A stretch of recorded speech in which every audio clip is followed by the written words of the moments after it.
Hello and Assalamu alaikum, my YouTube family. You are watching SLO based learning platform and today we are here with another topic that is literary devices. ये topic आपके point जो poetry वाला portion होता है उसमें से ये उसके लिए बड़ा इंपॉर्टेंट है। जब आपने पोइट्री की एनालिसिस करनी हो, बेसिकली लिटरेचर में ये टॉपिक यूज़ होता है। तो लिटरेरी डिवाइसेस क्या है और किस तरीके से ये इन class 9th 10th first year second year के स्टूडेंट्स को हेल्प आउट कर सकती हैं, देखते हैं। So first of all we need to know कि लिटरेरी डिवाइसेस होती क्या हैं और ये किस तरीके से वर्क करती हैं, इनका यूज़ किधर होता है। देन हम डिस्कस कर लेंगे आज के टॉपिक में हमारी इंपॉर्टेंट लिटरेरी डिवाइसेस। इस तरह करते करते वन बाय वन हम सब लिटरेरी डिवाइसेस को, ऑलमोस्ट जितनी इंपॉर्टेंट लिटरेरी डिवाइसेस हैं जो लिटरेचर में यूज़ होती हैं, पोइट्री में यूज़ होती हैं, उनको डिस्कस करेंगे। But don't forget to subscribe the channel and like the video as well. Okay, so literary devices are techniques and tools used by writers to convey meaning, create a particular mood or tone and enhance the overall effect of their writing. So होता ये है कि ये हमारे पास कुछ techniques होती हैं। Literary devices एक ऐसी टेक्निक्स या एक ऐसे टूल्स होते हैं जिनको राइटर लिखते हुए, यानी जो पोइट्स होते हैं वो लिखते हुए इनको यूज़ करते हैं अपना एक इफ़ेक्टिव मीनिंग को कन्वे करने के लिए, एक उसमें इफ़ेक्ट डालने के लिए। यानी जो लिट पोइट्री है उसको प्रोज से डिफरेंट करने के लिए, जो रेस्ट राइटिंग है उससे डिफरेंट करने के लिए, एक यूनिक स्टाइल बनाने के लिए, उसका एक इफ़ेक्ट डालने के लिए ये लिटरेरी डिवाइसेस यूज़ करते हैं।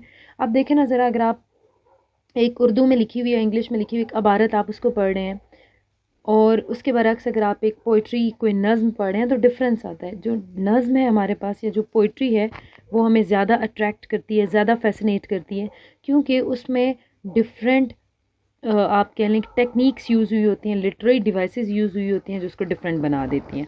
ठीक है, उसके बाद है where used. These devices are often used in literature, poetry तो ये हम बात कर चुके हैं कि कहाँ होती हैं, लिटरेचर में, पोइट्री में। ठीक है, but can also be found in non fiction में भी। यानी बेसिकली क्या है, जो अदर जितने भी हमारे पास फॉर्म्स ऑफ कम्युनिकेशन है उनमें ये यूज़ हो रही होती हैं। ठीक है, अब देख लेते हैं कि जी इंपॉर्टेंट ये बेशुमार जी जो कि आपके फर्स्ट ईयर सेकंड ईयर में तो बहुत सारी ये आ रही होती हैं और इवन एक स्टैंजा में 3-3 4-4 लिटरेरी डिवाइसेस यूज़ हो रही होती हैं। अच्छा जी, उसके बाद है हम डिस्कस कर लेते हैं मोस्ट इम्पॉर्टेंट। तो जो क्लास 9th की पोइट्री है, 10th की है, फर्स्ट ईयर सेकंड, अगर 9th की बात करें, जैसे सपोज हमारे पास एक पोइम है डैफोडिल, तो ये दो इतनी कॉमन आपके पास लिटरेरी डिवाइसेस हैं जो कि यूज़ हो रही होती हैं। सिमिली फर्स्ट ऑफ ऑल देख लेते हैं। A simile is a way of saying that something is like something else.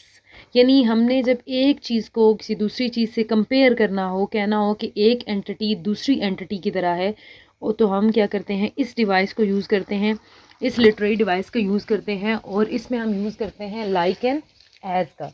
यानी इसमें हम लाइक और एज का यूज़ कर रहे होते हैं। ये दो वर्ड्स हैं जिसकी हेल्प से हम कंपेयर कर रहे होते हैं। ठीक है, जैसे she is as beautiful as red रोज़।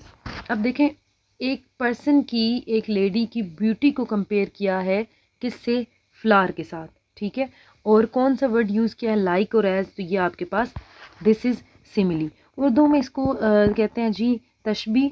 ठीक है, तशबी देना, और उसमें भी हमारे पास अरकान तशबी होते हैं। ठीक है, जिसमें की तरह, तो ये आपके पास क्या होता है, तशबी होती है। तो इंग्लिश में ये आपके पास सिमिली है। ठीक है, जिसमें लाइक और एज को यूज़ करते हुए हम एक चीज़ को किसी दूसरी चीज़ से कंपेयर कर देते हैं। हर lips were as red as rubies. ठीक है, अब कंपैरिजन हो गया, एक चीज़ को दूसरी चीज़ से compare. She is like he is as brave as lion. अब एक पर्सन की ब्रेवरी को किससे कंपेयर किया, लायन से। यानी होता ये है कि सिमिलैरिटीज़ ऑफ ट्रेड्स होते हैं। यानी आप एक पर्सन को या एक चीज़ को जब दूसरी चीज़ से कंपेयर कर रहे हैं तो दोनों में सिमिलैरिटी होगी, उनके ट्रेड्स में सिमिलैरिटी होगी।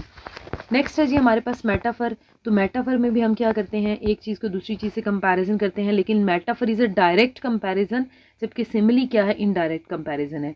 उसमें लाइक और एज का यूज़ करके हम कंपैरिजन करते हैं, जबकि मेटाफर क्या है, metaphor is a way of describing something and calling something by calling it something else. तो ये क्या है, इसमें हमारे पास डायरेक्ट कंपैरिजन रहता है, हम लाइक और एज का यूज़ नहीं करते। उर्दू में जी इसे कहा जाता है इस्तारा। ठीक है, जैसे देखिएगा, ऊपर हमने एग्जाम्पल पढ़ी थी कि he is as brave as lion, जबकि नीचे हम ये नहीं कहेंगे कि वो शेर की तरह बहादुर है, बल्कि हमने सिंपली कहना है कि ही इज़ अ लायन। ठीक है, ही इज़ अ लायन, तो डायरेक्टली कंपेयर कर दिया। तो ये क्या है हमारे पास, this is metaphor. Her lips for red rubies, अब वहाँ पर हमने ऊपर क्या किया था, रेड रूबीज़ के साथ लिप्स को कंपेयर किया था by using like and as, जबकि हमने यहाँ पे डायरेक्ट कंपैरिजन कर दिया। कुछ और एग्जांपल्स देख लेते हैं। हर heart is like a gold, यानी उसका दिल सोने की तरह है। अब यहाँ पे her heart is gold, direct comparison है। The world is like a stage, the world is a stage, ठीक है। अब you are like a rock and you are a rock, ठीक है। अब रॉक के साथ कंपैरिजन क्यों किया गया है, किस वजह से किया गया है, रीज़न है जी स्ट्रेंथ की वजह से, ठीक है। Your eyes are like sunshine और यू आर माई सनशाइन, ठीक है। तो ये क्या है हमारे पास, ये डायरेक्ट कंपैरिजन होता है मेटाफर में, इनडायरेक्ट कंपैरिजन होता है सिमिली में। ये हमारे पास दो मोस्ट कॉमन लिटरेरी डिवाइसेस थी जो कि हमारी पोइट्री में यूज़ हो रही होती हैं। इंशाल्लाह ताला बाकी जितनी ये जो हमने अपनी इस स्लाइड में हमने देखी थी, ये जितने लिटरेरी डिवाइसेस हैं वन बाय वन इनकी सीरीज़ हम स्टार्ट करेंगे और उनको डिस्कस करेंगे। इंशाल्लाह ताला हाजिर होते हैं नेक्स्ट लेक्चर के साथ। चैनल को सब्सक्राइब करें इस तरह की मोर वीडियोज़ के लिए। Till then take care and अल्लाह हाफिज़।